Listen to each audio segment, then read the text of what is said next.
Hello, this is Malcolm McDowell. In a world built on stories where heroes rise, villains fall, and meaning hides between the frames, one podcast has dared to explore it all. From galaxies far away to quiet corners of small-town coffee houses, they've sought the truth hidden in pop culture's pulse. The laughter, the light, and the lessons buried beneath the spectacle. This is Pop Culture Pastor. Pop Culture Pastor.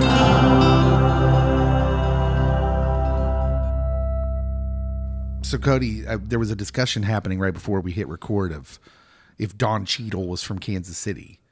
Yeah. And it got me thinking of, can we, rattle off all, Kansas movie celebrities? Paul Rudd's easy. Jason Sudeikis. Then, Don Cheadle's from Kansas City. Rob Riggle went to KU. Janelle Monáe. Janelle Monáe's from Kansas City? Kansas City, Kansas. Kirstie Alley went to KU. Harrison Ford flies in. Brad Pitt's No from connection. Missouri. Just gets his plane worked on. Joe Walsh. From the Eagles? Yes. I don't know, man. I hate the Eagles. Is it because of the Big Lebowski? Yeah, I was just quoting that. You I will don't not really be hate the living Eagles. it up at the Hotel California, Dave. Well, I wouldn't because that's about drugs. But yeah, he's from Wichita. Is he really? Cool. That's nice. Cat Williams. Isn't Cat Williams from Kansas City? Am I getting that wrong? Jackson? No. Not Cat Williams. Okay, I get him confused with another comedian. Might need to edit this out, but go ahead. No, it is another. Tech 9. It's another. He's African American guy, but he's small like Cat Williams. Who am I thinking of? Kevin Hart? No, older than that. He's around roughly the same age as Cat. God, who was that guy? Anyways, That's going to be a fun Google for Cody. yeah, Googie. Cody's gonna Google that, and this is a very interesting conversation. I think. David Koechner. David Koechner Eric Stone Street. from Anchorman. It's Eddie Griffin. Eddie Griffin. Okay. Yeah, that's who I'm thinking of. Yes. Why are you saying it like that? Like Eddie Griffin and Cat Williams aren't similar guys? Eddie is arguably way more funny than Cat Williams. Ow, Controversy. Dang, That's man. a hot take. And I'll Cat will stick come by it. after you. Cat has boldness in delivery. I think Eddie has better jokes. I think they're both funny, but that's just me. I like both of them. Could have been Heidi Gardner. Heidi Gardner, also from Kansas City. I don't think she's as funny as Eddie or Cat, but I've never heard her stand up either, if I'm being honest. She gets to act in commercials with the Bloom. Makes me want an apartment. Oh my God. Well, this is Pop Culture Pastor, and this has been a good show. We'll see you all later. This is an incredible conversation. You're welcome. This is Pop Culture Pastor, the podcast. My name's Dave. Cody's here. I am. And Jackson's here. And this is the sort of conversation you get when you get us in a room together. I just decided to let them go for a while because I'm going to break their hearts later on in the Be Kind Rewind. But first, we need to talk about this news story that has to do with candy. Oh. Yeah. I'm reading this from GoodMorningAmerica.com. The grandson of H.B. Reese, inventor of Reese's Peanut Butter Cups, is speaking out after accusing the Hershey Company of changing his late grandfather's beloved candy recipe. This is a mission that I feel is almost like I prepared my whole life for it, he said. Brad Reese said, "You don't mess with Reese's." Is he right, Cody? Bradford? I assumed that they were going to change the recipe because money. Okay. That we're going to go the cheapest route to get close enough to taste. That seems weird to me. Like when you score a touchdown, do you need to break it down and be like, how could we do this cheaper? Yes. Like this is an amazing thing. Reese's Yes. are an amazing invention. Why do you? It's not reinventing the wheel. Literally, the NFL teams, they're like, we will not re-sign this highly paid player, and we will just draft their replacement. Let's ask Butterfinger how that worked out. Those things are inedible now. Ouch. True. So here's what he says. He was eating some Valentine Reese's mini hearts, and he claimed they tasted, quote, off. They have. And so he takes a look at the ingredient list, and he said he found that some seasonal or specialty Reese's items were labeled as chocolate candy with peanut butter cream rather than the brand's original milk chocolate and peanut butter formula. He says, I've been around Reese's my whole life. I never thought I had to look at the package to see what I was getting. Silly goose. It's a real tangible product identity that consumers have trusted for a century. So he wrote an open letter to the Hershey Company, which he shared on his LinkedIn page, cautioning that altering even select items could put the century-long bond with consumers at risk. He's not wrong. It's going to take a while before I lose. Lose out on my fandom. Well, okay. It feels peanut butter cream. That sounds sketchy. Like, what is that? That's not peanut butter. You can't just list it as peanut butter. So what is that? I assumed it's just been whipped more and has Peanut more butter air in it. substitute. More air. Yeah. I'd like to be made of more air, Cody. Trying to lose some weight. Less peanut butter, more air. I guess what I'm saying is on a scale of 1 to 10, how mad am I allowed to be about this? If you still eat them, Oh, yeah. Oh, yeah. then I think you can only get up to like a 7. All right. But if you noticed and you're like, this is gross and I'm not eating this slop anymore. Just for context, Jesus in the temple is, what are we talking? 1 to 10? Probably a 9. A 9? Okay, so not quite Jesus. Yes. All right. I think I can live with that. I'm not going to fashion my own whip, but I may bump hard some tables. Oh, I'm sorry. I bumped into your table, Reese's. At Hershey's, Pennsylvania. This is sort of, if you think about it, it's sort of like the candy version of when Coke launched New Coke. You guys remember that? I remember it from I Love the 80s on VH1. Yeah. Yeah, that was an interesting time, but people didn't like that. They didn't like messing with the recipe. They use Coke to clean car batteries, so I knew I never needed it in my life. Clean off deer blood off the highway. Yeah, well, Jackson, some people say it's the burn that gets them. It is the burn. They like the burn in the back of their throat. I'm just going by what people say. They got Mr. Pibb for that. You want the burn, Pibb's your man. What's the difference? Because Mr. Pibb's like Dr. Pepper. Yeah. And so, but Mr. Pibb didn't go to soda doctor school. He did so not. So he's just a Mr. Mr. Pibb, Dr. Thunder. Dr. Thunder, that guy's a fake. I don't know what he's a doctor of, but it certainly isn't of pepper. He's a doctor as much as Phil is. Hey, I like Dr. Phil. Wonder if we get Dr. Phil on this show.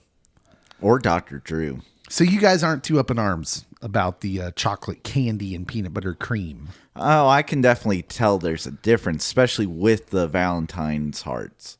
That does, like, the texture is different. I just don't know why we got to be messing with my favorite foods. Like, mess with stuff that's not perfected.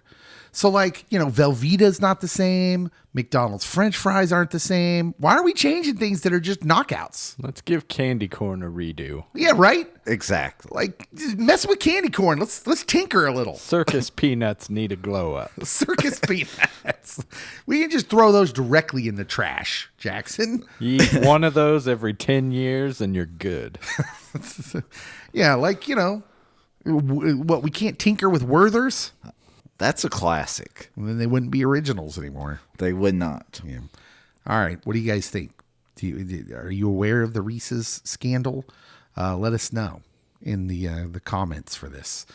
It's time to play the movie game. Are you guys ready to reignite your battle?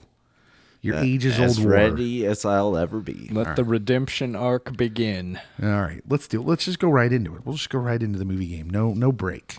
We'll just go smack dab into it. I am holding in my hand 3 movie profiles from Rotten Tomatoes. Jackson, would you like to solve the terrible movie, the mediocre movie, or the good movie? And I think I already know which one you're going to pick. I'm a creature of habit, Dave. Give me terrible. He's digging in the trash. Dumpster diving. First level, you will get the year and the critics score. This movie came out in 2001. It has an 11% critic score on Rotten Tomatoes. Certified rotten. Oof. He's going to go to level 2. Second build actor, Rip Torn. Oh, he's in. He knows. Rip Torn, who I feel like was in a ton of movies around this time. Is that Freddy Got Fingered? It is. What? I told you. You are a trash master. It is Freddy Got Fingered. I didn't even have to get to Tom Green. You never need to get to Tom Green, Dave. Exactly. How many times have you seen Freddy Got Fingered? 2, 3 times? Well, that's 2 or 3 times I more mean- than I have. Listen, I'm not ashamed or sort of shamed to admit that I watched Tom Green's show on MTV. I'm disappointed in you, David. Why? Why Why are you disappointed? Well, you were young. You haven't lived. You were only allowed Listen. to play skee ball in arcades, Cody. Obviously, Tom Green's comedy was above your head. Was it? My bum is on your lips. My bum is... Anyways. I don't think we can talk about anything that happens in Freddy Got Fingered. I'd rather we didn't. I'm shocked we even got to say the title. Well, there's nothing wrong with that. Settle down. It's about picking someone out of a lineup. Exactly. All right. Do you want to solve the mediocre movie or the certified fresh movie, Cody? We'll see how long it takes me to solve the fresh. It'll Okay. be like 4 times. Mediocre just gets lost again. I did solve the mediocre one the last He time. did. He beat Paul. I did. All right. Year and critic score first.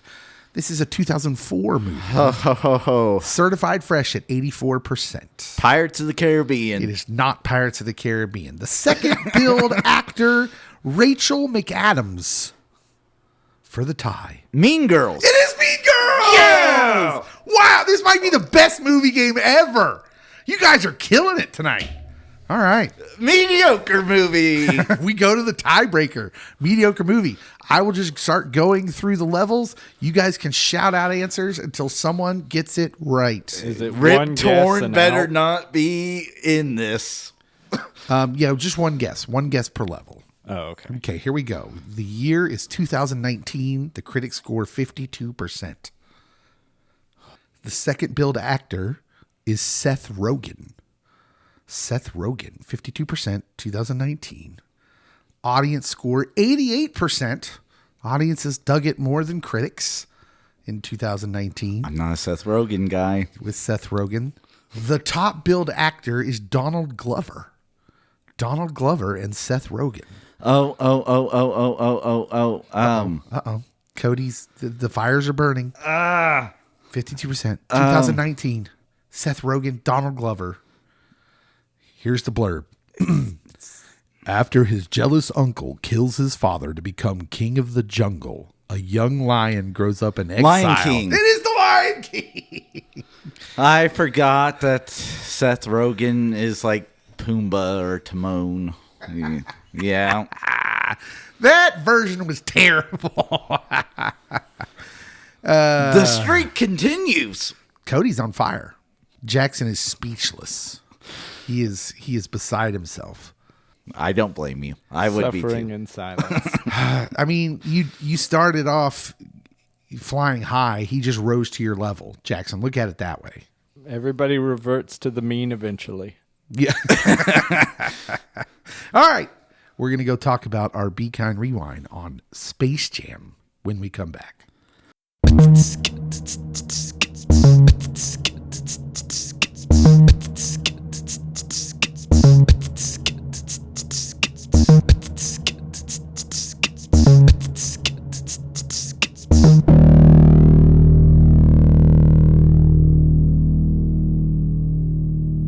All right, here we go.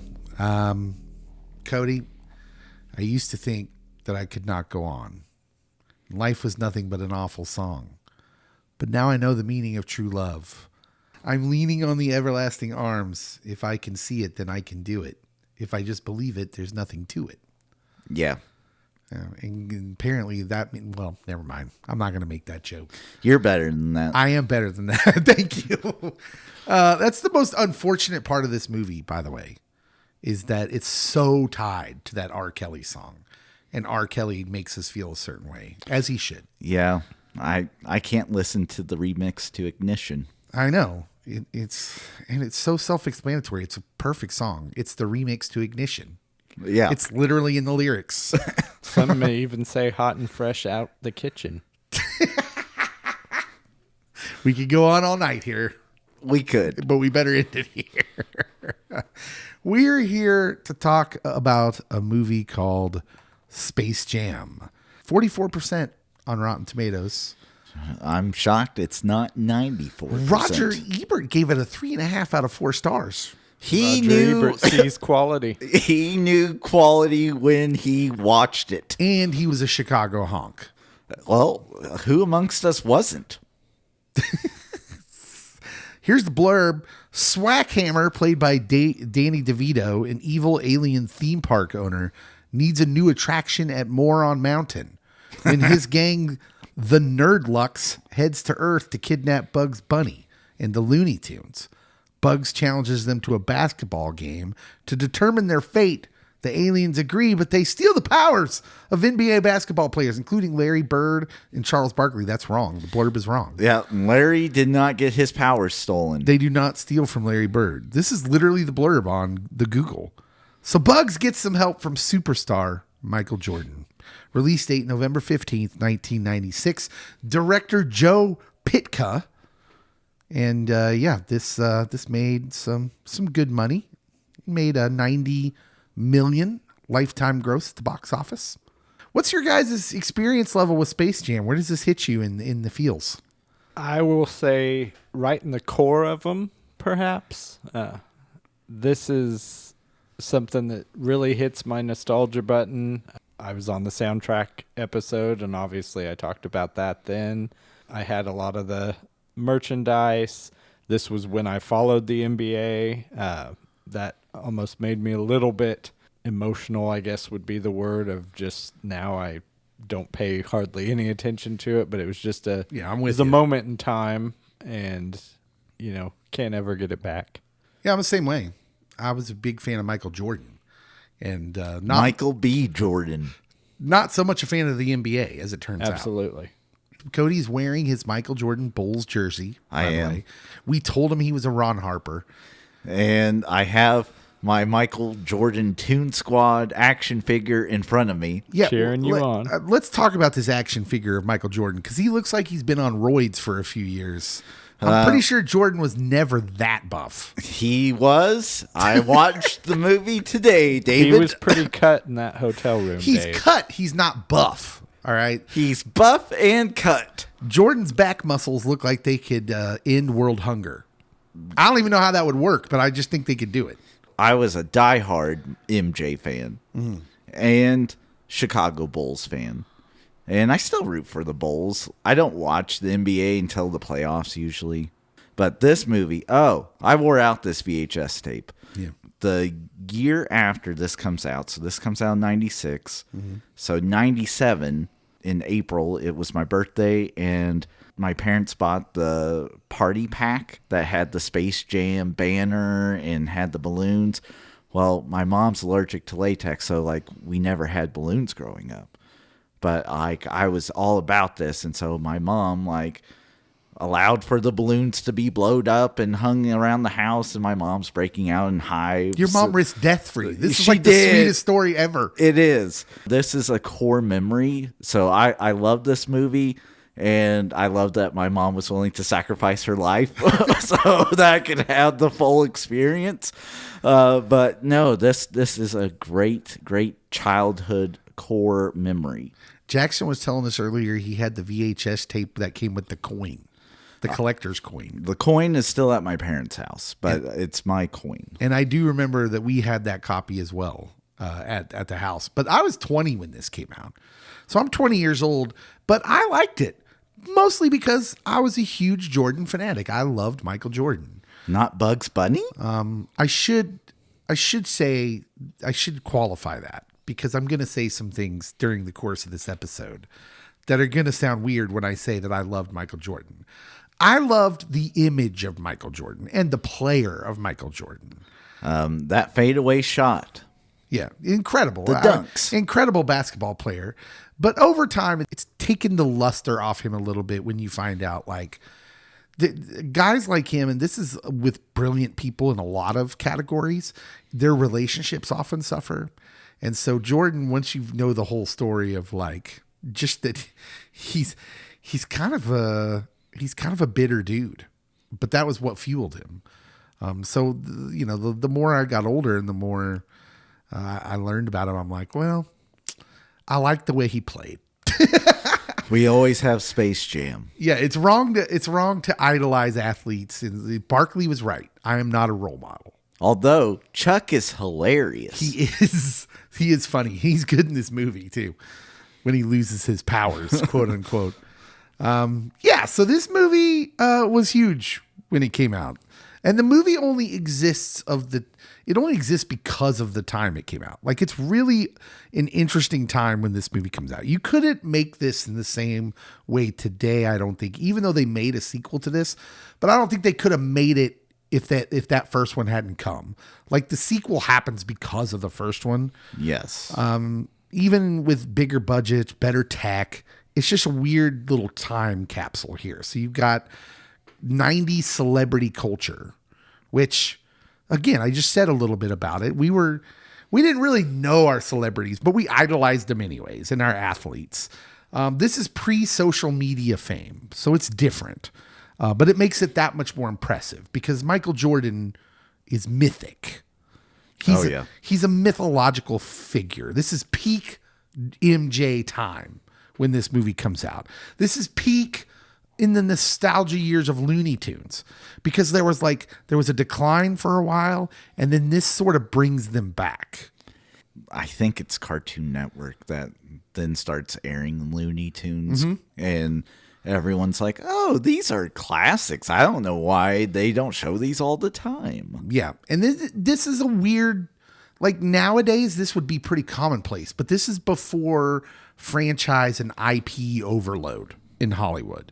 So this was a very novel concept when it comes out. So you've got that going on. Let's dig into Jordan, because the context matters here. When Space Jam gets made, as I said, Jordan's not just a famous dude. He's not just a known basketball player. He's literally a mythical figure. He's a legend in a time before social media. Like, he's really hard to qualify. Like, who would you put in this category today? It's hard for us Americans because soccer players would be the ones that you would put up there, Messi and Ronaldo. Yes, probably. But you can't do that in our minds because we don't typically follow it in America. But I think that it's soccer players that's the only comp that's actually realistic. It's a good comp because Jordan is a global icon. Yeah. He's known around the world. He's big around the world. The dream team, like, he was the face, and the world was like, basketball? We'll pick this ball up and start shooting. And commercials work differently now. It's not like we don't watch commercials like we used to, where we were just kind of forced to do it. Where Jordan was on a ton of commercials back then, so he's bigger than movies. Like, it wasn't like he was in Space Jam and like, oh look, it's a basketball player who acts. No, he transcended the movies. Being a movie was like taking a step down for him. He's bigger than movies. He's bigger than the sport of basketball, and the movie kind of treats him like, what if we dropped a superhero into a cartoon world? That's kind of the way he's treated in this film. And audiences, for what it's worth, they bought it hook, line, and sinker, because at the time, you just couldn't miss with Jordan. Of course, people are going to watch this. It's Michael Jordan and Bugs Bunny. There was no real apology for that. That's the dream team. Dynamic duo. This was the tail end of like, oh, we had to see this in the theaters, right? Would you agree with that? Like, I think the Star Wars prequels, depending on when they come out, were sort of that era too, where people were still like, oh, I have to see this in the theater. But especially for kids' movies, I'm not sure that there's much after this that equals that. I was trying to get there with Toy Story. I feel like it had a moment in the sun, but maybe not to this degree. Yeah. If it is, it's real, like, it's iffy. It's like borderline. I think the third Toy Story was the one that came to mind because you brought the adults back and the... Yeah. Let me put it this way. When I say something that had to be seen in the theaters, it's because there was a craze around it, which included marketing, soundtrack. So the soundtrack for this movie is everywhere before it comes out. There's merch everywhere. There's fast food tie-ins, which used to be a thing with any movie that they thought would relate to kids.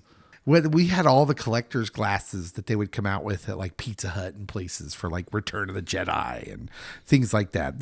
There was all these tie-ins all the time with the big movies. So this was an experience. It was before streaming. It's before YouTube.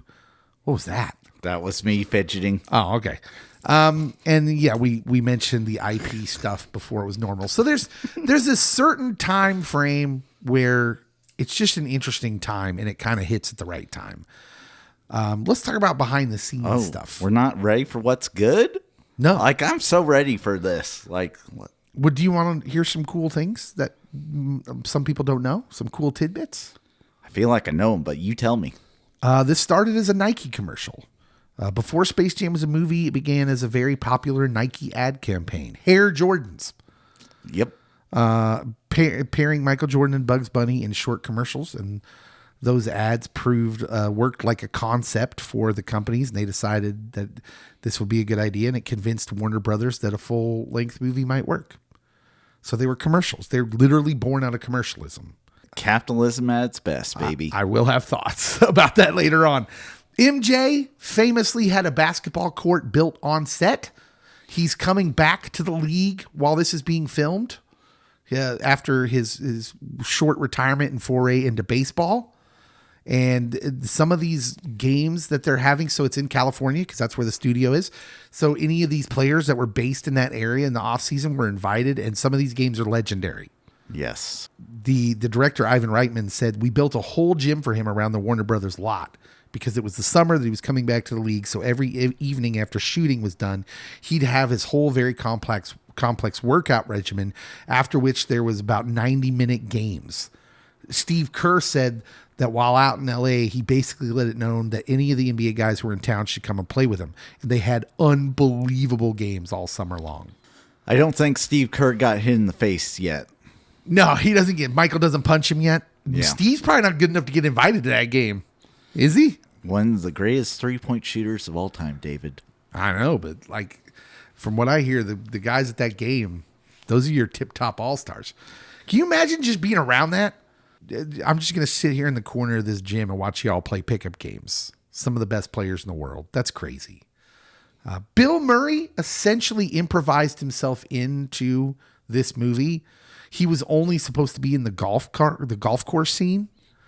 But once he saw how the live action and the animation was working, he asked to be included in more, including the climactic basketball game. And the filmmakers obliged. So all the things he does in the final game, it's all ad-lib. There was no script for that. He was great. Bill Murray's great in this. Okay. Jackson, what holds up in this movie, in your opinion? The cast. He stole your thunder. No, I wasn't going to say the cast this time. Yeah, tell me about Because the cast doesn't hold up. Oh, what?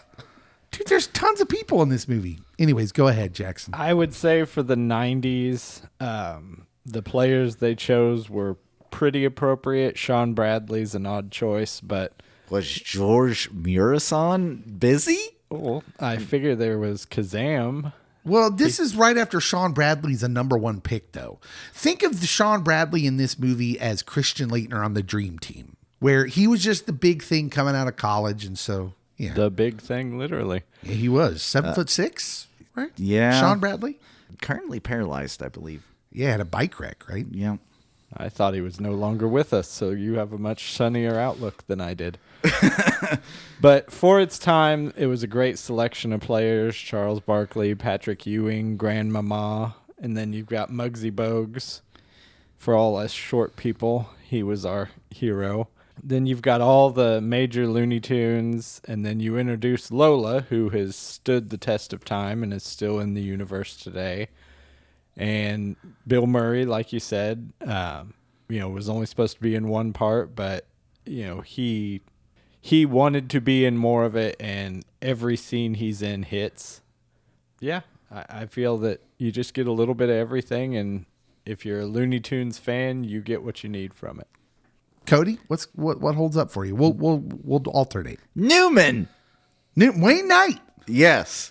Newman, he holds up. Yeah. Because I need Nedry, Newman, whatever his character's name is in this. Stan Podolak. It's Stan Podolak. He looks like a Stan Podolak to me. He does. I need more Wayne Knight, essentially. And this scratches that itch. And he's just so over the top. Like, I will do anything for you, Mr. Jordan. Yeah, let's be clear, though. You know Jordan had people around him like this dude, right? Oh, yeah. What can I do for you, Mr. Jordan? Can I get that for you? Especially when you couple it with, like, knowing that he's, like, a super annoying guy in Seinfeld. Mm-hmm. That's like, oh, is this how you really are? Is there a chance that Wayne Knight is one of our greatest living actors and we just don't know it because he gets all these little character roles? Potentially. Because name a character actor with a wider array of personalities in the roles that he just seems to nail. There's a few other movies that he's in that I really enjoy him in.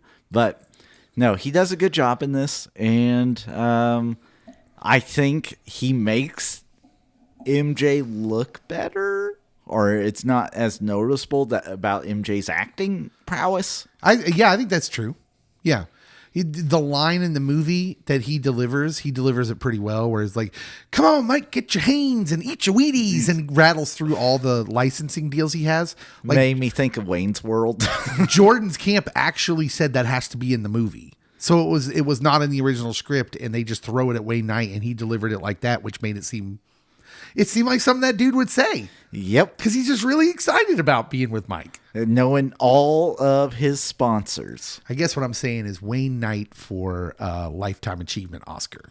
Yes. The Jordan aura, I would say, is what holds up for me in this movie. Yeah. You can't really overstate this. Michael Jordan doesn't act in this movie. He sort of just exists. He is Michael Jordan, sort of. He's playing the aura of Michael Jordan. And that's what we wanted back in the day. And it holds up because, as we said, he's larger than life. It's clearly why I liked this movie, because I liked this image of Jordan. And even in this cartoon world, he feels real. Like, he feels like him stretching his arm at the end. I'm like, he could probably do that. He could jump up and nearly hit the scoreboard. This movie treats him like mythology, and it works because in 1996, he was mythology. And so the Jordan aura itself really holds up. Did we need Michael Jordan to be Michael Caine in this movie? Yes, we did. No, I would say no. Although, let's not get it twisted. He is acting. There's acting going on here, and I'll explain. Me on a ride, Dave. I'll explain that later. Jackson, go ahead. What else holds up? I'm gonna say Sniffles, the mouse, Yes. because he's small, but he's trying really hard to be good. Tell me, you have the whole line in front of you. Absolutely. Really basketball. I thought he actually scored some points, and then I was a little sad to see he comes right off the bench and goes right back on it. Pulls a Darren Peterson. Oh, wow. Too soon. Yeah. Yeah, there's some honest to goodness good Looney Tunes gags in here. And then there's some stinkers. I quoted more of this movie than I recalled. I hit everybody with a lemony fresh in my Taz voice. I did, as I was watching this, realize there are a couple things I do quote in this movie that I will point out when we get to them. Don't ever call me doll, Dave. It's not that quote. I don't quote that. But yeah, it's good if you do. It's good. It's good information to communicate to people. Yeah. Cody, what else holds up? The soundtrack. I don't know if you've heard of it, but it's Nobody pretty good. voted for it, but I mean, nobody voted for it, but we can say that it is one of the greatest soundtracks of all time. It's You're welcome. certainly one of the most iconic soundtracks. no Scott Pilgrim. That's right. And when you're watching this movie, It's apparent. That's a great cover of the Steve Miller Band. Yeah, I forgot how good I feel at the end of this movie when you see like Jordan playing after he's come back. They've got real game shots from him wearing the 45 jersey, and they're playing the do do do do fly like an eagle. It's like I forget. That makes me feel good. I just felt good watching that. The opening intro. Yeah. Just all his highlights, and they're playing the full length song. Were you able to stay seated? I was not. I was like, I'm like drooling watching this, and Leah's like, is this intro ever going to end? And I'm like, I hope not. they are showing his highlights, him shooting, dunking, playing defense. He's doing it all out there. Now quiet down, You Leah. tell Leah that I can honestly tell her the end and beginning of this movie are the best parts of the movie. David. They give me all the feels. That holds up. The soundtrack, especially with the footage of in-game. Yeah, the soundtrack did a lot of the heavy lifting for the persona of this movie, and it goes into making the movie feel like an event, not just a kid's flick. Does Warner Brothers do like really amazing soundtracks in okay movies? Maybe. I mean, this soundtrack literally raised a generation. It's not overhyped to say that. This is true. It did some things. Like all the sporting events just use the soundtrack. Yeah. My next thing that holds up is Bill Murray, who I would say like lifts the movie a notch all by himself. And it's not like he's in a ton of the movie because he's not, but it's like if you say this movie was a C, he makes it a B.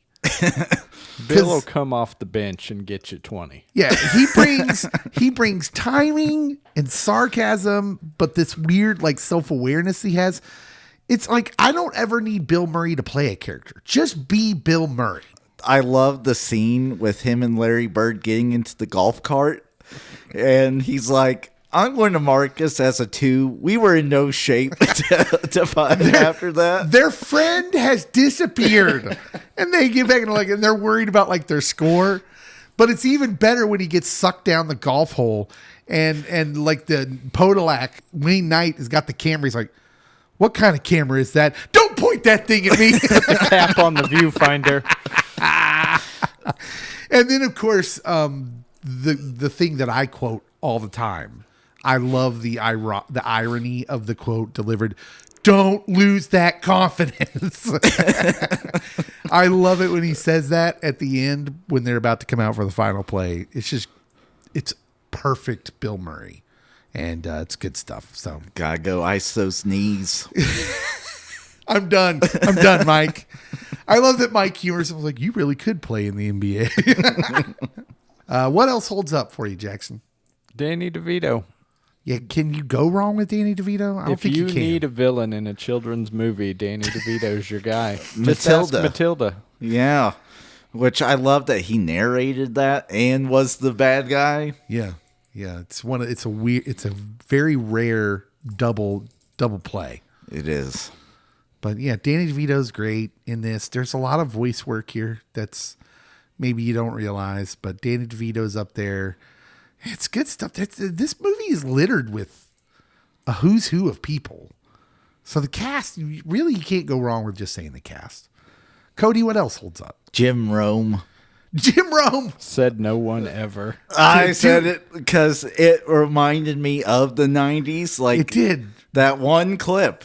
I'm like, oh, So- we're back into sports talk. Some of you know exactly what we're talking about. Some of you need some help here. Skip Bayless, Stephen A., all these dudes would not exist if it weren't for Jim Rome. Who was burning. Jim Rome pulls this shtick way back starting in the 90s, maybe even the late 80s, of this hot take culture before anyone else is doing it. Years before anyone else does it. I like to think I took the mantle from Jim Rome. Yeah. Cody, when I think hot takes, Skip Bayless, Cody Havlin. hot It take works. Cody takes all his prompting from Jim Rome. But yeah, I saw Jim Rome, and it's always funny because when Jim Rome's in a movie, it's the most sanitized version, generic version of Jim Rome ever. Because like he needs a tennis racket. Yeah, he's saying like these really generic insults. He's like, "What was that?" Yeah, Jim Rome's in it. I don't have anything else that holds up for me. So if you guys have more, go ahead. I mean, I really love watching Looney Tunes. Getting to see some of that and see all the random characters that don't actually get in the game. Why is Speedy Gonzalez not in the game? He's your fastest player.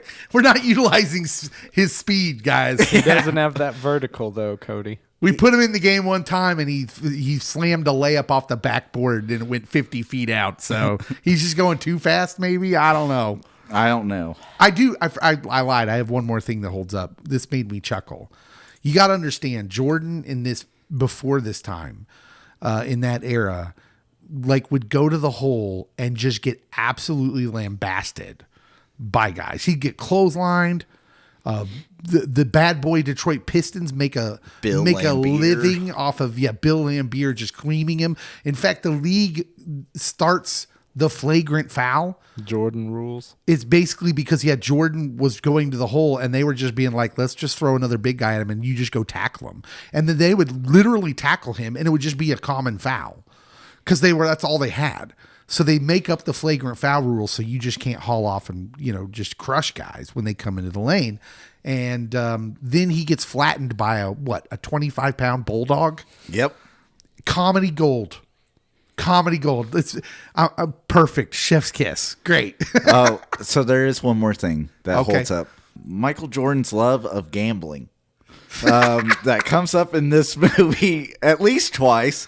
And I noticed it both times. Does this hold up? It might be what's wrong and what holds up. It's a good transition there. Some say that's what put him into baseball. Yeah. Yes. Yeah, we'll get there.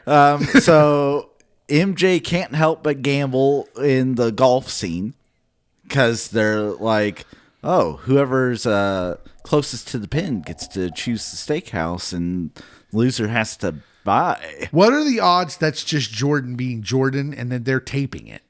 Probably.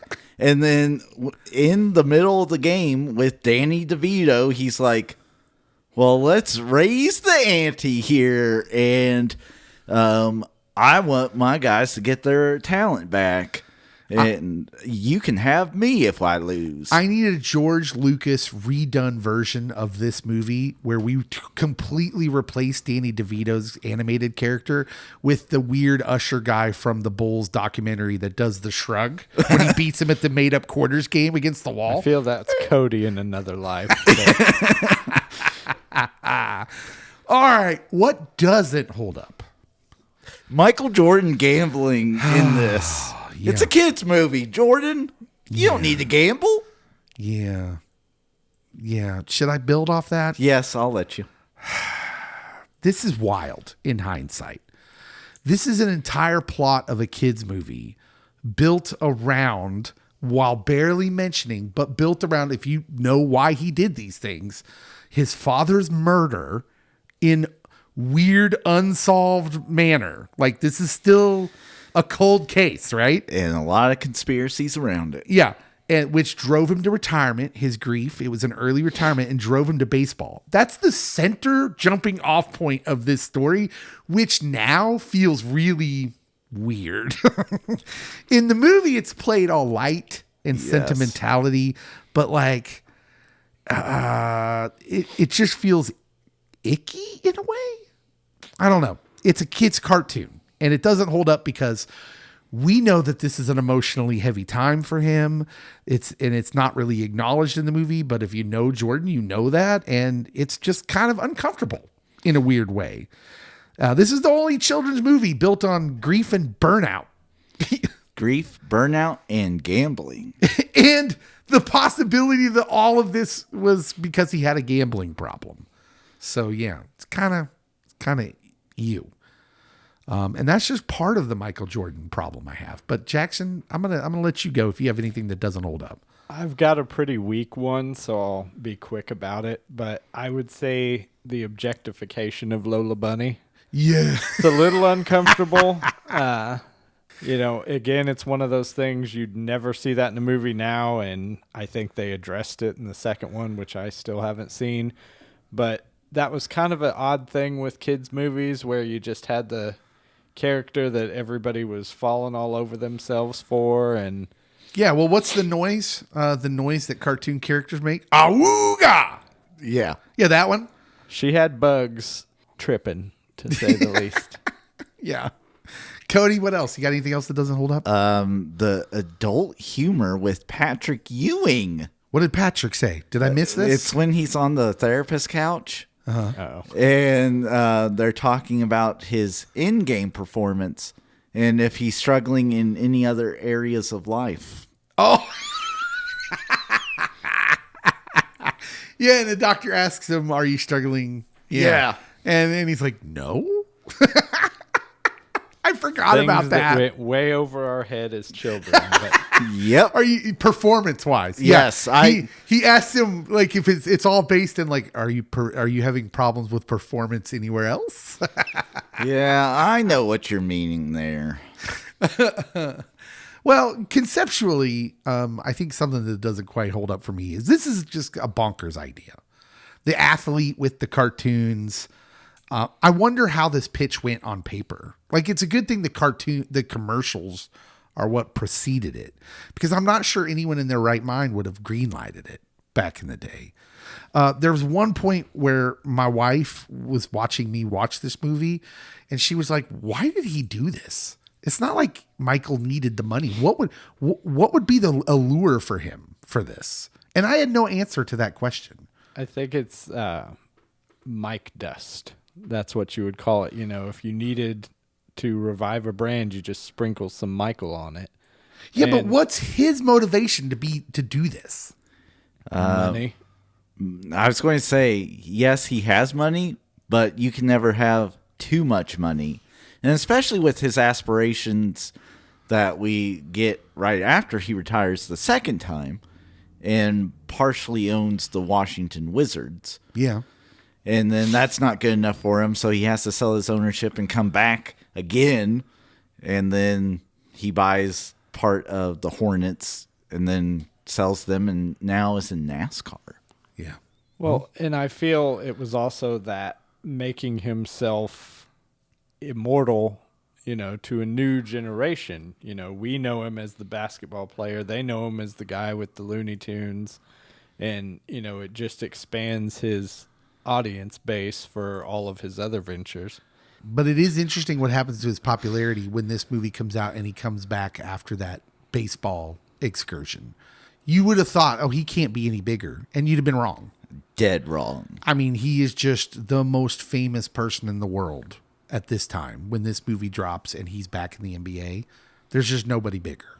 Nobody. Anything else? Or is it my turn to rip through my things here?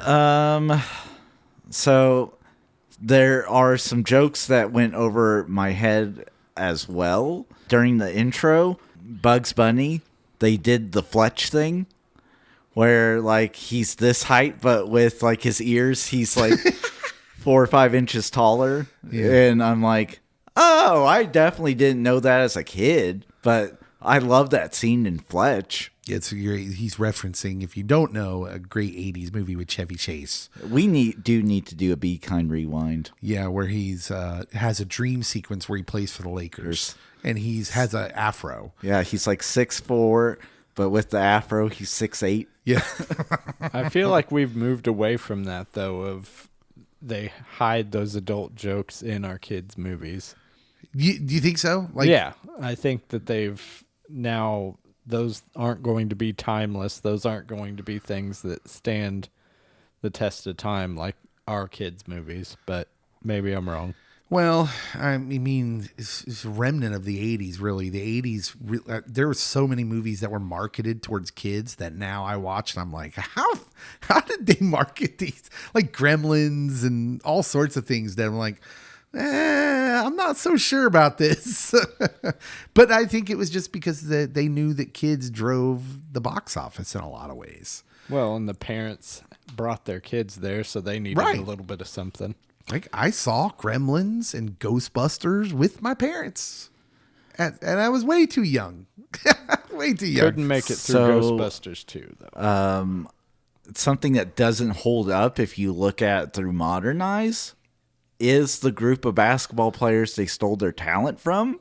That there are some better options, especially like with Muggsy and Sean Bradley. How dare you? I know. I feel bad even saying that. Muggsy slander that I was not ready for. But you're right. He wasn't the best point guard available. Like, John Stockton was too much money, I guess. Well, I was going to ask that. Were these Michael's friends or were these studio picks? Oh, most certainly. Surely they were. Michael had some input here. Barkley for sure. Barkley and Ewing were MJ guys. Larry Johnson, I think, was just hot at that time. Yeah. And Muggsy, you relate to kids because he's so little. Because you got Shaq just hanging out there. And Sean Bradley, like I said, is the Christian Laettner of the dream team. He's just there because he's like, we need a guy coming out of college who's hot. So, like, hindsight, you might choose slightly different people. But, like, at that time, like Jackson said, this is like, this is a pretty good squad.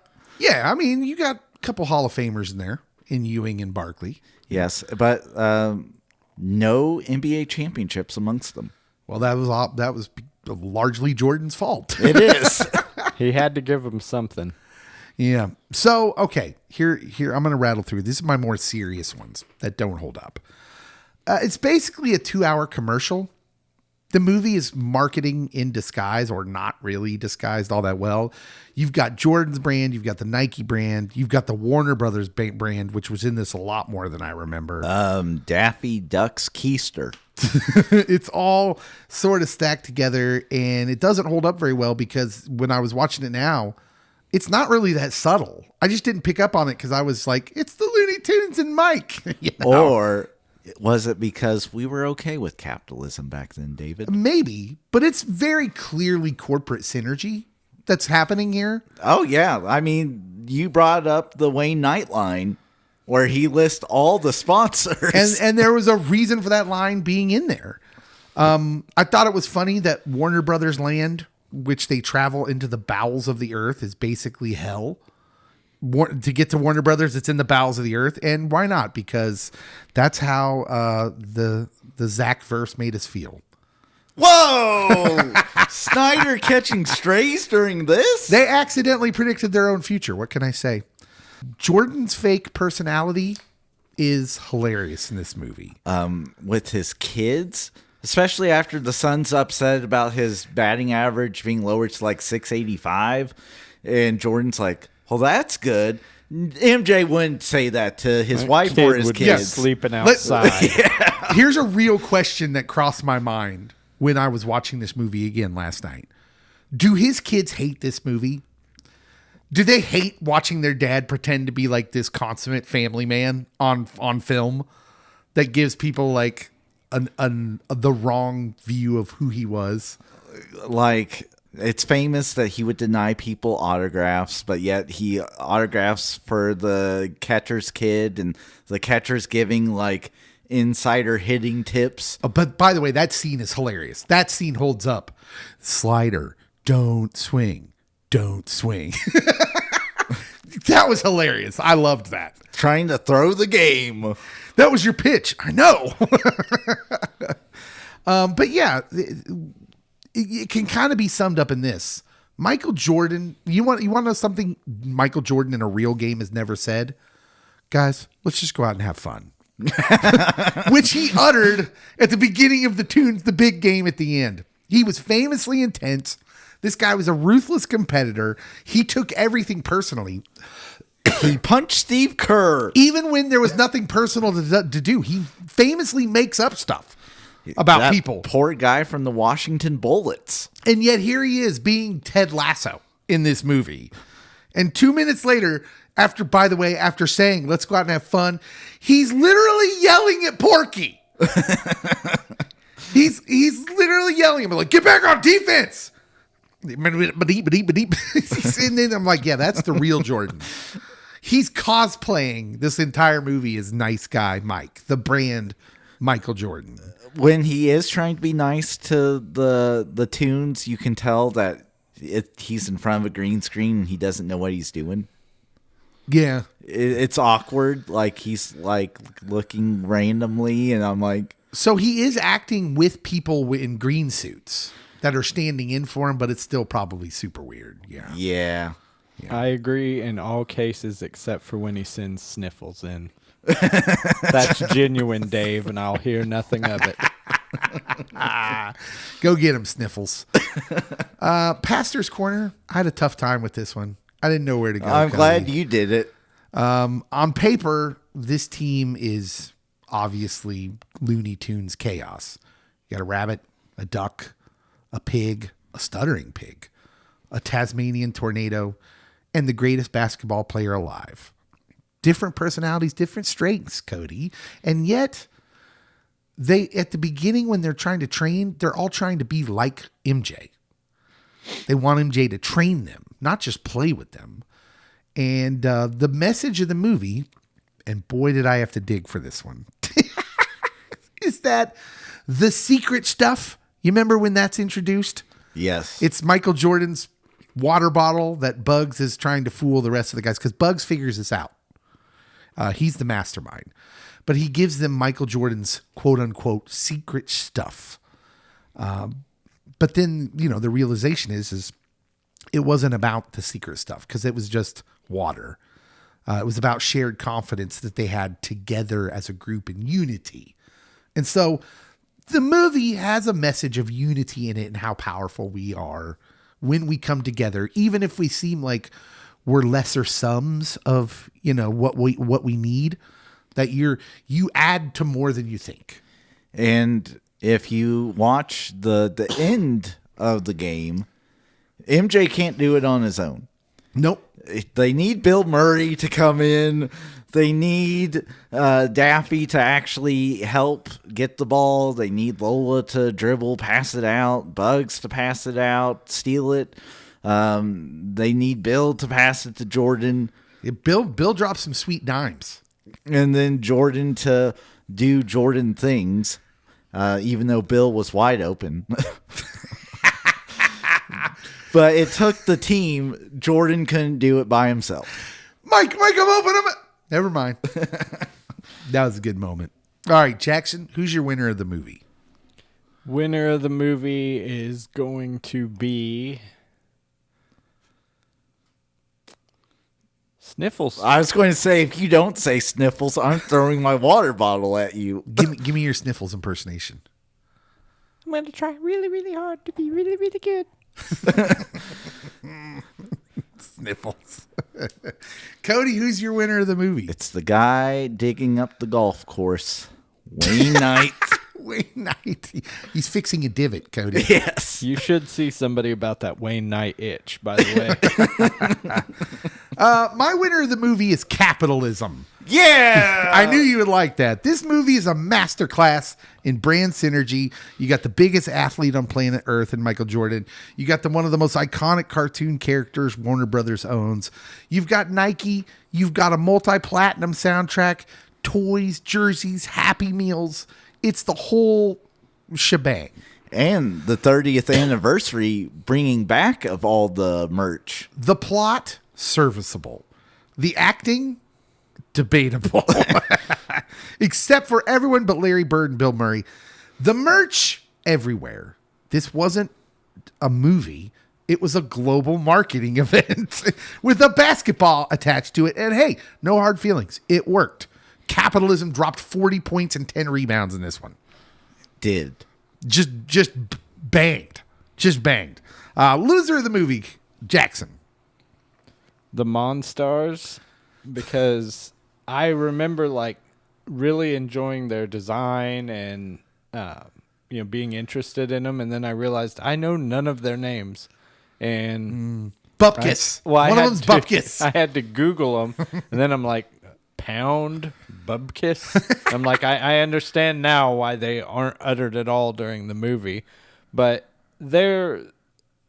I really enjoyed their design, their setup, and everything like that. But they just didn't stand the test of time. Are the Monstars losing while being up too much to count at halftime? Is that one of the biggest choke jobs in history? It was kind of one-sided. I mean, I don't know how they went wrong with the strategy of hit 'em high, hit 'em high, hit 'em high, hit 'em low, hit 'em low.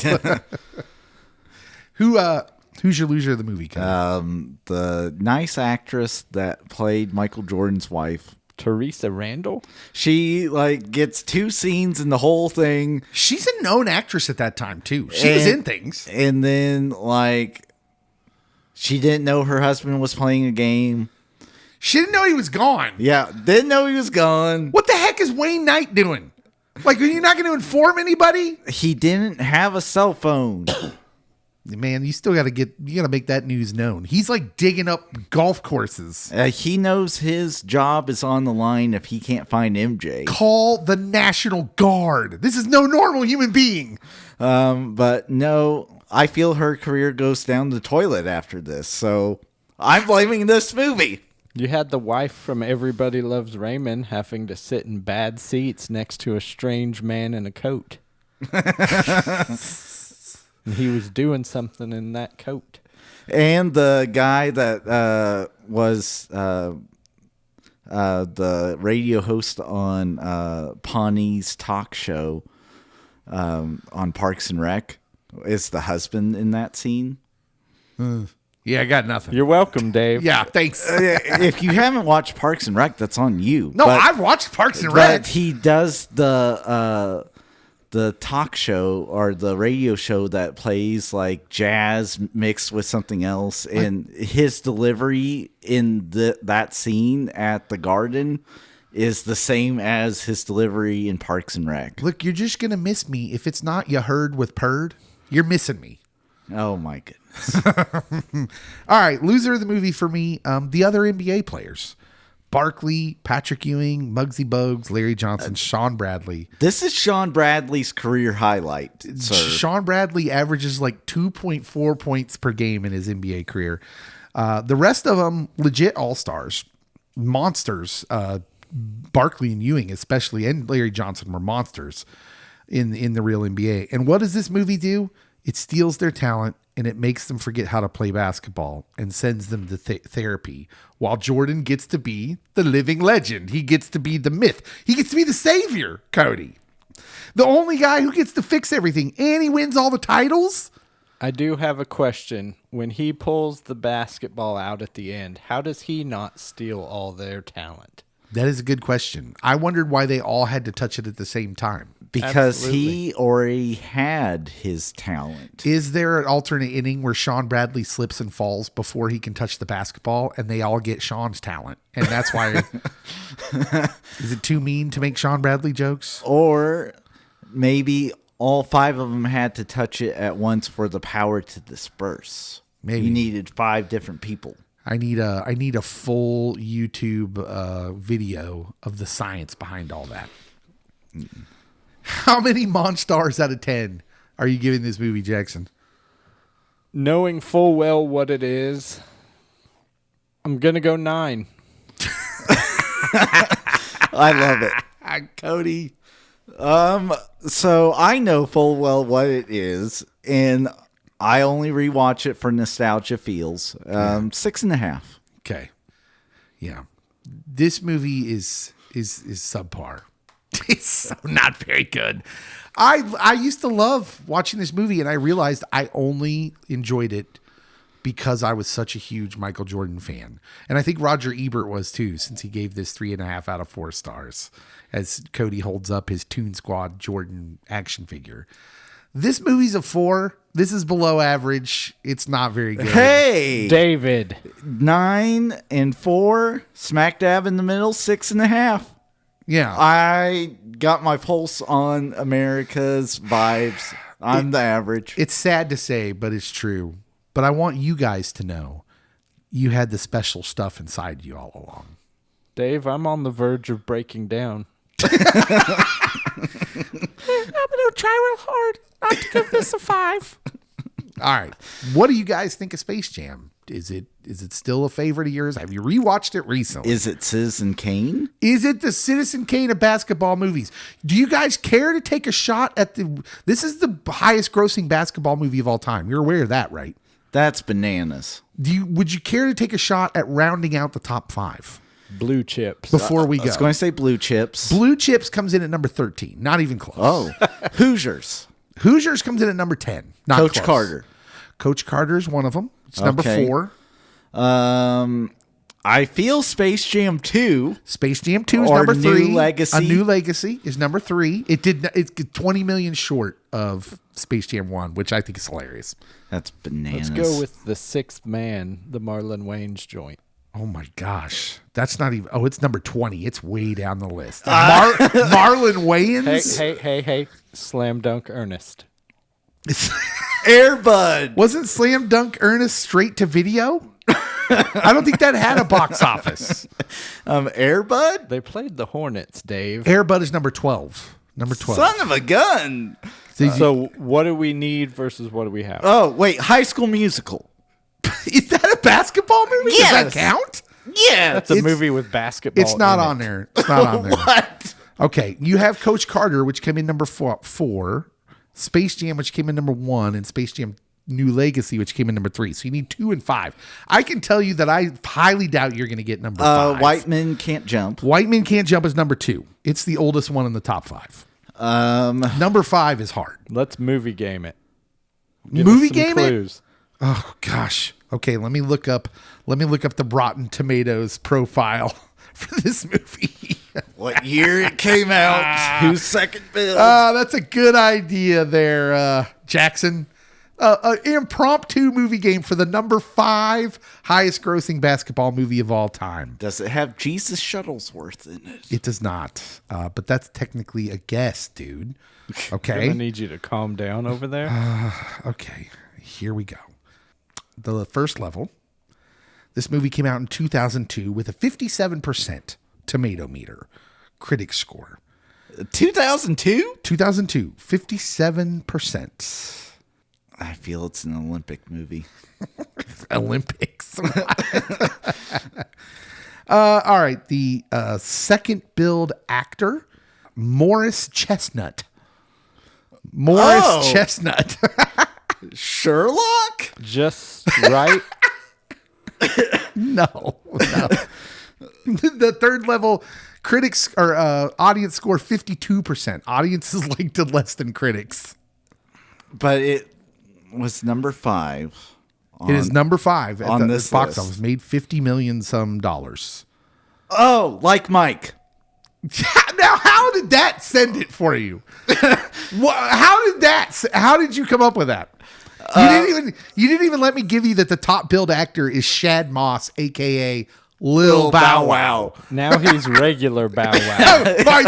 My bad. He's just regular Bow Wow now. No, it finally dawned on me like early aughts, and that it made 50 million, and they would have to have someone like that was happening at that time, and Lil Bow Wow was it. Speaking of dogs, is Teen Wolf on this list? No. What? The cast of this movie is nuts, by the way. Crispin Glover, Jonathan Lipnicki as Murph. Human head weighs 8 pounds, Dave. It does. This is wild. What a wild movie. All right. Yeah. What did you ask about? Teen Wolf. Teen Wolf? No Teen Wolf. That's not a basketball movie. Then it's not a list I want to bust. Yeah. I'm gonna have to ask some questions about that because Teen Wolf is not on the list. Apparently, not a basketball movie according to Box Office Mojo. And High School Musical.